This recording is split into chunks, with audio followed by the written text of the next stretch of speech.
Today, we are going to jump into a topic that I have had kind of, I guess, bubbling inside of me for a while now, and it's about how God goes about changing an individual life. And I think I've been thinking about this because I'm coming up on a lot of 20-year milestones. So like about 20 years ago, I moved here to Cincinnati, Ohio. About 20 years ago, I got married. This spring is our 20-year anniversary. About 20 years ago, I started what I didn't know at the time would be my first career at Procter & Gamble, which is why we were in Cincinnati. So all of these 20-year milestones have kind of caused me to look backwards a little bit and realize I am a totally different person than I was 20 years ago. And I don't just mean life circumstances, like I didn't have 4 kids 20 years ago. I mean like I'm different than I was 20 years ago. And as I think about why, they all have one thing in common. Every way that I am different for the better started with the best words I have for it is God sort of pulling on my life or pushing on my life or drawing me to something better. Now, my husband might disagree. He might say that there's some super annoying things about me that are exactly the same as they were 20 years ago. But I mean the important stuff, not like the toilet paper holder stuff.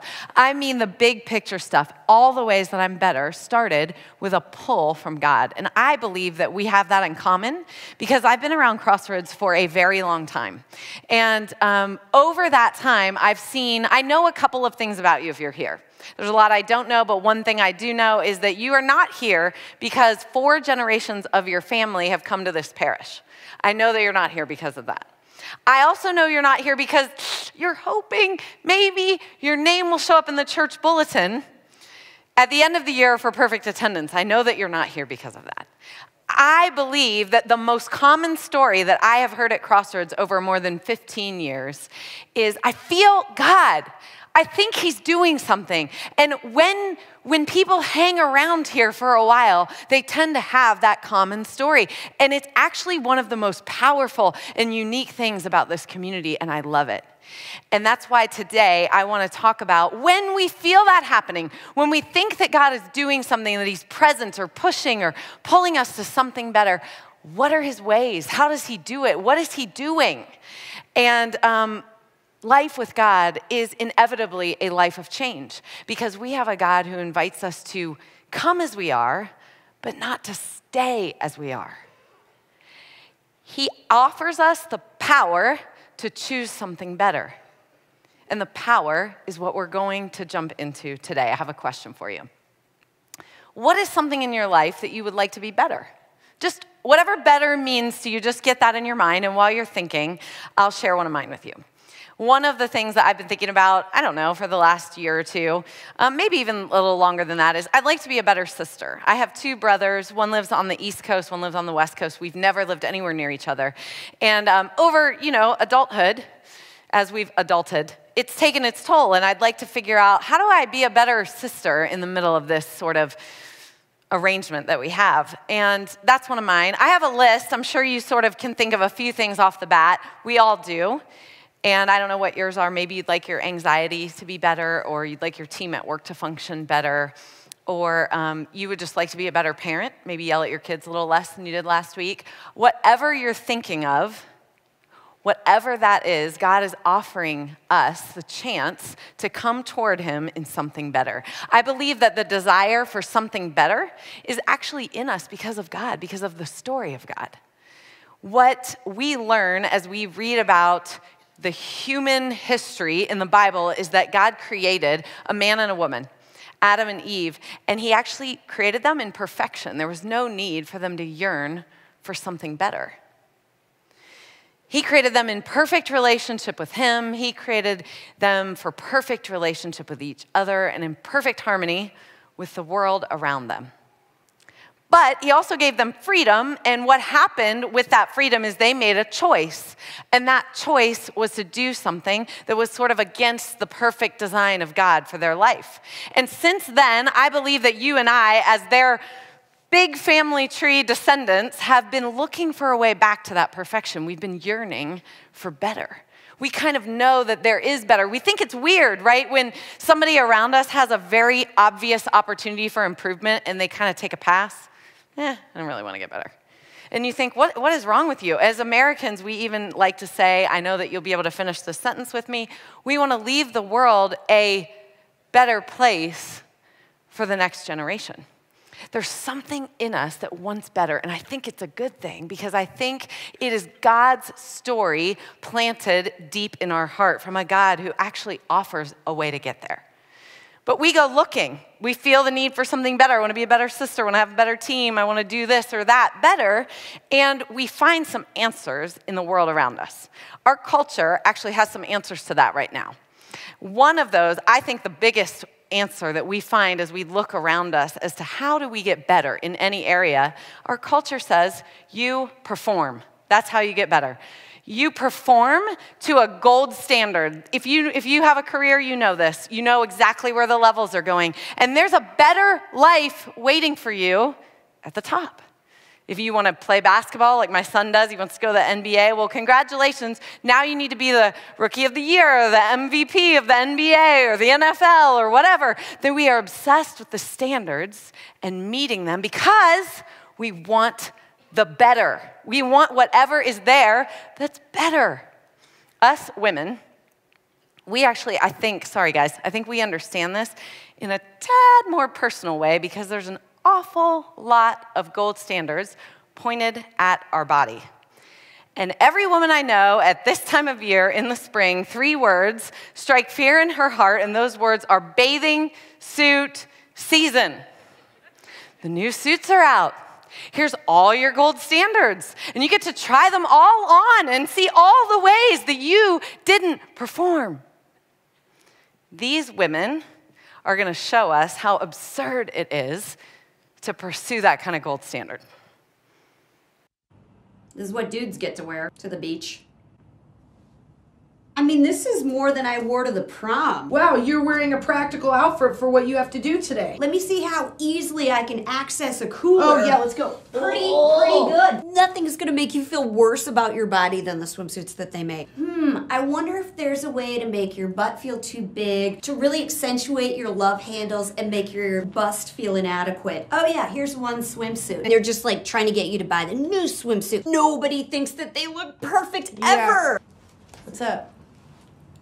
What's with these cutouts? It looks like you're like pressing something against a tennis racket. Here, do not play volleyball in this, Kristen. I'm starting to feel right about it. Hey everybody, what's up? I'm just here for a teacher's conference. Hey, nice. How's things going? My kid's acting out. I can't imagine why. Get out of the water! You don't have an adult with you! You can't discipline in this. Then I'm gonna put sunscreen and a patella brace because you don't know when your knee gives out. This is for a bad knee when I'm on the beach. If anybody asks me to play volleyball, I strap up. Come on, you can't discipline in this. I love that one. Anyway, that's just a fun way to help us see what's true about every gold standard that we try to perform to. There's no real life there. There's nothing better waiting for us. What if I did? Would I be a better mom, a better wife, a better woman? Would I have a better summer, a better life if I could look better in that? No. And the same thing, they all go up in smoke. There's not anything better waiting for us there.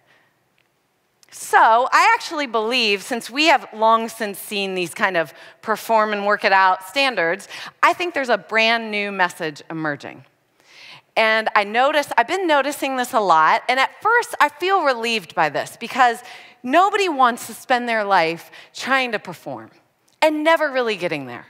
So I kind of like this message on the surface, but if you look a little bit deeper, which hit me in the face when I saw these print ads one day, if you look a little bit deeper, you know that this message rings hollow too. This message is better. You don't need to be better. You are perfect exactly the way that you are. Too emotional? There's no such thing. Too defiant? No such thing. You, however you are today, are exactly the way that you should be. You just need to believe in yourself and everything will be better. Friends, there's relief in this. There really is. Like after you've received in every area of your life all of these messages that you need to perform, when somebody finally tells you exactly like you are is enough, you want to take that. This isn't true. If you believe that this is true, I want you to have a conversation with your best friend, your spouse, or your mom, who knows all the ways that you are too much of something. It just doesn't ring true to me when I dig below the surface. And it does one more thing. It actually steals from us the foundational idea of what we need from God. These two messages from our culture telling us how to get better, they steal the idea that we need anything outside of ourselves. We can perform to it on our own. We can deny that we even need to change and just believe in ourselves exactly the way that we are. But God says something different. He says we need a power outside of ourselves to get anything better than what we have today. We feel powerless, though. We feel stuck, but we have a God who actually gives us a way there. When I first started to follow Jesus many years ago, I didn't know this. I didn't know that a spiritual reality had changed inside me. I didn't have any information about it. So I would stumble along and try to follow the best way that I knew how, but I didn't know how. I didn't know that something changes when you start to follow Jesus. You have a power. And many of us don't know that because everything looks the same on the outside. And it takes us a longer time than it should to discover that God is offering this to us. And I want us to know and talk about it in depth today because I believe that He has better waiting for you right now. And I want you to be able to run toward it. So we're going to look at the book of Romans. And when we do, I need to orient you to the book because it's a letter written by a guy named Paul. And Paul was a guy who knew life changed. This was a man who had his life utterly changed by meeting Jesus. And he's writing this letter to the Romans. And the first few chapters, he spends telling them, this is how you get into a relationship with the God of life change. And so he says very clearly, the only way is through faith in Jesus. And he lays that out. And then the letter makes a turn right around chapter 5. In the middle part of the letter, which is where we're going to join him, is as he's telling these people, because of your faith in Jesus, this then is how you should live. And the reason I picked this part is because after being a part of Crossroads and being on a path with God, changing myself, I believe that this is what most of us need to hear. I think that if you start coming around this community, sooner or later, God is going to pull you into a basic faith in Jesus, a basic belief in who He is and what He did for you. And now we need to live that way. And if that is not you today, if you do not have faith in Jesus, that is totally fine. I'm so glad you're here. What you're about to hear is the life that is waiting for you when and if you make that decision. Because Paul writes some things and he starts this whole chain of things that he's going to tell us with 3 words. And he says, don't you know? And here's the thing, we need to know. I didn't know. We have to know, and we have to remind each other what happens to us when we come to faith in Jesus. And this is what Paul says. He says the power for better, it actually comes through death. Listen to Romans 6. And just as Christ was raised from the dead by the glorious power of the Father, now we also may live new lives. Since we have been united with Him in His death, we will also be raised to life as He was. We know that our old sinful selves were crucified with Christ so that sin might lose its power in our lives. We are no longer slaves to sin. For when we died with Christ, we were set free from the power of sin. And since we died with Christ, we know that we will also live with Him. Now, Paul, he's a bit of a wordy writer. He uses 10 words when maybe 3 would do, but who might have questioned it? This is a complicated passage, but one thing is not complicated. You die. When you put your faith in Jesus, there's a death that occurs, a spiritual death that occurs, but it doesn't stop there. He says you get raised into a new life. So again, I just didn't know. And my own story goes backwards into, if you were with us last week, you know that Kyle talked about the names that we give ourselves. And I didn't know that most likely to succeed had died. And I didn't know that best job out of college died. I didn't know liar died. I didn't know cheater died. I didn't know these people died when I put my faith in Jesus. Do you know? That's what Paul is saying. Do you know? Do you know that felon died? Do you know that addict died? Do you know that mentally fragile died? Whatever it is that your old self is named, that person died. When you put your faith in Christ, gone, done, over, for good. And he says something that should totally blow our minds. He says, so we also get to live a new life. He says the very power that rose Jesus up out of the grave for eternal life is now in you. That's unbelievable. The power for something better comes with death. Yes, the death of Jesus, but your death, he says, you died and you got raised to new life. Something better is now within reach. And then he goes and he talks about sin. Okay, so he turns the page and he says, you're now no longer a slave to sin. When this goes down, this death that he says that happened to you, he says that the presence of sin might remain, but the power of sin is over. You are now not a slave. A slave doesn't make choices, friends. A slave follows their master. And our old master was sin. And he's saying that one, dead, gone. You're not a slave. The power for something better actually comes through God restoring what Adam lost for us. God restored our freedom to choose. The power for something better in your life is actually waiting for you behind the freedom that's been returned to you to make choices. He says you're now not a slave to sin. You don't have to follow where that was going to lead. You get to make some choices. There's some options open to you that were not before. You have power available, but you are going to have to choose it. I realized I had a choice lately. It was a few months back in my relationship with my brother. I told you I wanted to be a better sister, and I didn't know how, didn't really know what that looked like. I could work the better sister checklist. I could do all the phone calls on the right, you know what I mean, the phone calls on the right day, the texts, at the right moment, the visits on the right holidays, the better sister checklist. But I kind of had a sense that wasn't going to be what was going to work. Let me explain my brother to you. If you have a sibling that you're fond of, that's how I feel about my brother. This is my oldest brother, and we've always had a really special connection.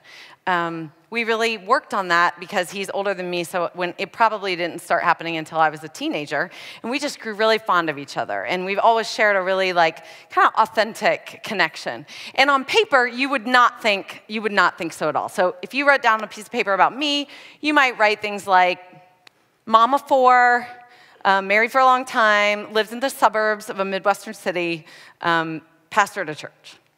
For him, on paper, it looks like we shouldn't like each other at all. My brother is a brilliant musical theater director who's a married gay man who spent most of his life in Manhattan. We have very little in common on paper. But we had that thing, that X factor you just can't explain when you can connect with your sibling like that. And we were friends, like real friends. And over the last couple of years, I noticed that where we used to have something authentic, it was like feeling hollow and polite. Have you ever had a relationship make that turn where you kind of turn the corner into, oh, we're just doing the thing now.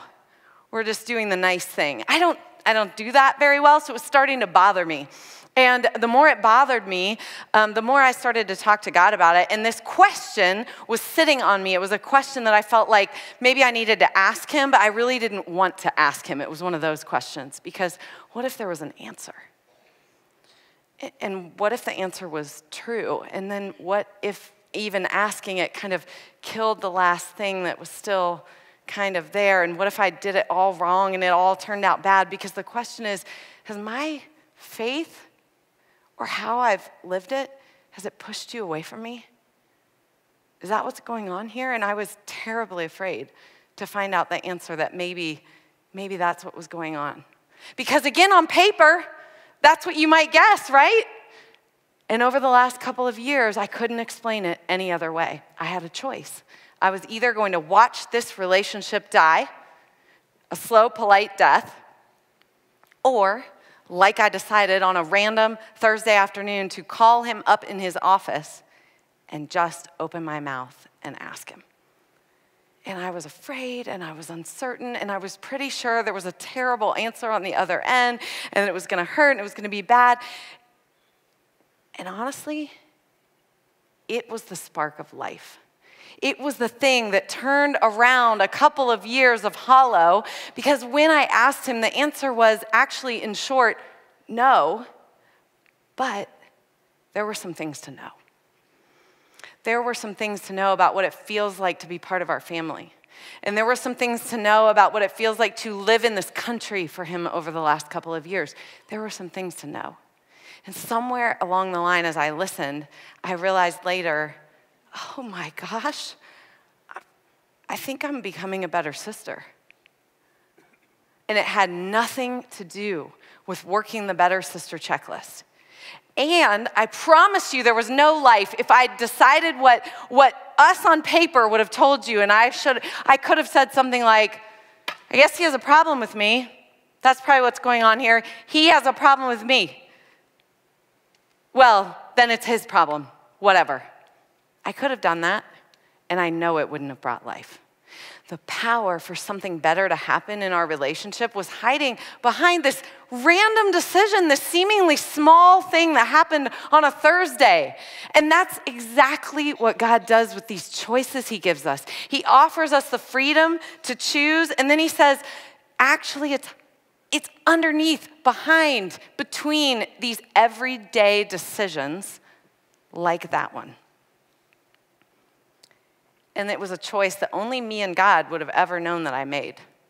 Because we're the only two that knew that was the question I couldn't escape. And I could have never made it. I could have just bypassed it. But at some point, I had to acknowledge, I think this is the thing I need to do. I want you to see how Paul talks about these everyday decisions that something better is waiting for us inside of. And he does talk about it, but he does it in a way that we need to talk about one word first, because he uses the word therefore to connect what he said before to what he's about to say. Now, grammar nerds unite. Therefore means for that reason, as a result of that thing.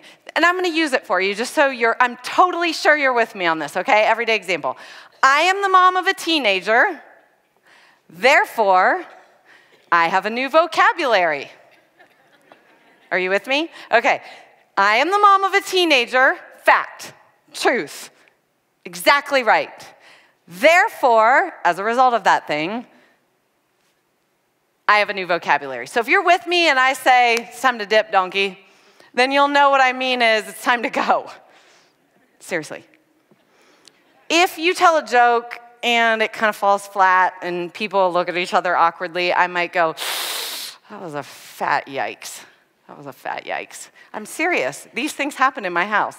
So, when we're done with the service, it's time to dip, donkeys. Get moving. And I am the mom of a teenager, therefore, I say these things. So you're with me. That's what therefore means. It's a connector. So Paul, he says 5 times, friends, 5 different ways. You died and you rose. You died and you have power. You died and you have amazing potential for new life. Therefore, and what do you think he's going to say?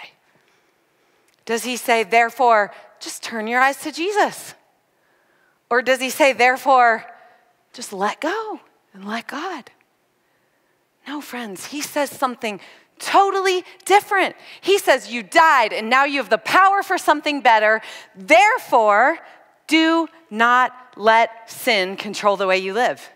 Do not give in to sinful desires. Do not let any part of your body become an instrument of evil. Instead, give yourselves to God. For you were dead, and now you're alive. He does not say, pull yourself up by your bootstraps and do it better because of the therefore. He says, you have the power to do this. You can do this. Therefore, do it. do it. And whatever is standing between you and whatever you want that's better, I promise you it's sin. Yours, someone else's, the world's, the impact of it, whatever, it's sin. And he says, don't let that control things, because you have a power that goes beyond that. It's bigger than that. I want you to be assertive with sin so that you can see that for yourself. And then he says, body parts. Why is he talking about our body parts? This is the literal translation, your body parts. Some translations you might read say mortal body. It's your flesh and bones body. He makes a point to say that because he knows as a result of what he said before, you died and you have new life. Sin is done with you for eternity. It doesn't dictate where you're going. It doesn't dictate your relationship with God. It is over, finished, complete, and the only place that sin has to go is your flesh and bones body. And Paul says, don't let it happen. You exert that new power. You do your will and be assertive with it, because you will see for yourself that it's in you and you've been empowered by the Spirit of the living God. Now listen, I have a checklist for you. We're gonna go through it. It's called Allie's Body Part Checklist. And I've done a very unofficial assessment of all the body parts that show up the most in the Bible. This is close. These are important ones. You could have another one, and that's fine. Just think of it, and that's fine. But I'm gonna give you a checklist because I believe that God is inviting you into something better, and that something better might have something to do with a decision that you could make about a body part. Are you with me? So, what if it's your eyes? I'm just going top down, people. Eyes. Do you need to close them and rest? Is that what you need to do? I don't know. Maybe, like me, you need to stop watching that show. Seriously, I was watching a show for a while, really liked it. Every time I'd turn it on, I get that weird feeling. Ooh, it's kind of dark, it's kind of yucky. I'm not gonna tell you what it is, because half of you would judge me for watching it, and the other half of you would judge me for turning it off. So, but I would get that thing, I needed to turn it off. Something better for me was behind just not letting that into my eyes. Now, what about your ears? What voice do you hear? Is it the one from 25 years ago, the one that says you're harsh, you're controlling, you're an addict? I don't know, but is that the voice that's still in your ear? Or what music pumps into your car every time you get in it? Are there decisions you need to make about what you're hearing all the time? Or what about your mouth? I'm willing to bet this is more than half of us. Your mouth. Do you need to encourage the person that you don't want to encourage? Do you need to ask a question like I did? Do you need to say, I love you out loud? Do you need to make an apology that you really don't want to make? Is something better for you behind your mouth and the decisions that you're making with it? Everybody's favorite, is it your private parts? I could have phrased that a lot of different ways. I just feel like I need some credit for doing something tasteful. Your private parts, what are you doing with them? Where are they gonna be tonight, next Friday, with whom? Do you need to be more generous with them, or do you need to be a lot more reserved? Is something better for you hiding behind your decisions about your private parts?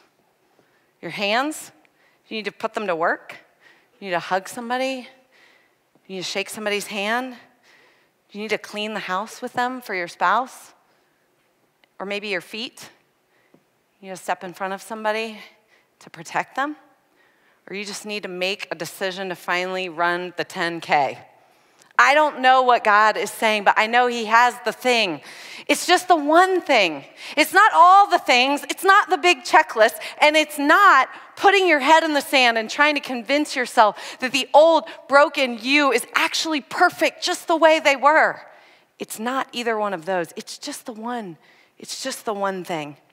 And God puts a choice. He actually goes out of his way to free us to make a choice. And then he says, make it. You have the power to make it. You have the power to choose, and choose better. Choose something good. Choose life, and I am with you, and you have my power, and I will never leave you, and we will do this thing together. That is our God. That is the God that's offering us life today. Why does he do it like this, you guys? Why not just let go and let God?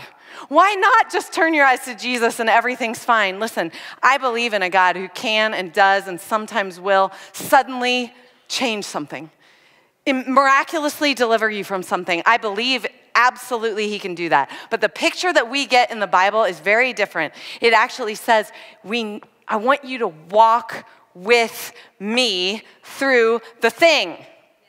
And God, I think he does this for a couple of reasons, and they're all about relationship. He's trying to return us to what was lost all those generations ago. He wants the perfect relationship back. And so I believe he does this for a few reasons. I think he does this because he wants to train our ear, or the ear of our heart, to hear the leading of the Spirit. That's what Paul goes on to describe next in the book of Romans. He says, you, with your faith in Jesus and your new life, you need to train your ear to follow me by my Spirit. I think we need trained. And so he gives us lots of practice, lots of choices. 1 today, 4 tomorrow, 8 on Friday, and he wants us to choose. And one of the reasons he does that is because he wants us to be convinced that the power in us is real. It's real. I didn't know it. I just didn't know it. I wouldn't try it. I wouldn't test it. I was afraid of it. And man, it is real. And you could look exactly the same on the outside. You put your faith in Jesus and different things start to happen because the power is real. And the last reason I think he works this way is, honestly, it's a reflection of what I think of as the kindness of his character. And I think what he's ultimately after is, being Lord over all of us, over every day, over every decision, over every body part, behind every door. And I think he wants to be Lord over all of it, but he does it one thing at a time. One seemingly random Tuesday afternoon decision at a time, because I look back, and if he had told me all the things that we were going to do to get me to where I am today, I would have just laid down and cried. I would have said, there's no way. There's no way. And I can honestly think, I believe that will happen again. I believe if he told me all the things he was about to do to change me and form me and grow me, I would lay on the floor today and cry because we can't handle it. But he knows that, and he's so kind. He's just after the one thing, just the one thing that's today. It's now. And it's because the power for better comes wrapped up in his grace. It comes wrapped up in his grace. He says, I will never leave you. I will always be with you. And as Romans 6:14, the end of this paragraph says, you are now under the freedom of God's grace. And grace knows that your brother isn't going to respond like my brother. And grace knows that even if you decide today, you might do something different tomorrow. And grace is going to be there with you in that. And you have endless opportunities, endless second chances, endless choices for better. And he will never walk away from us. And listen, somebody made this for me, and I started thinking about it. I didn't first think of grace when I saw this picture. Someone prayed for me, and these words say, fight the good fight. And it's somebody I don't know, and she made this for me, and I treasure it. And suddenly, I began to realize, oh, this is a picture of grace. Because guess what we can't do if we don't have any power? We just get knocked out. We don't live to fight another day. We can work the checklist or put our head in the sand, and that's all fine, but it isn't going to lead anywhere. Grace says you get to fight another day, and I'm going to be there with you, and even if you get knocked down, you're going to get up again, and we're going to do the thing. And the best person that I've ever been around professionally that did this was our friend Kathy that Brian mentioned earlier. Guys, I was in a meeting with her. She was a woman of grace, but she was a woman of freaking action. Kathy did not sit by. When she was done talking, it was time to move. And we were in a meeting together one time, and she was like, we were only 28 minutes into an hour meeting, and she does the this meeting's over. We're done here. And we're like, what are you talking about? We got another half hour. And she goes, we just said the thing. We need to go do the thing. We got 32 minutes to start doing the thing. We just said what we thought God wanted us to do. Let's do it. And I'm coming with you. That's what grace does. She didn't just hold the door open and go, good luck. she was like, I'm coming with you. And I know you know what I want you to do, and I'm going to come along, and Grace is going to ensure that we get to something better. So let me ask you, what are your body parts doing today? What are they going to be doing tomorrow? If you have faith in Jesus, then you have the power to choose something better. And I hope you do. I hope you use it to choose life. We're going to sing this song again that we sang earlier about the power of Jesus. And I hope that maybe now we have like an extra dimension to this song because it is about his amazing power that lives in anyone who puts their faith in him.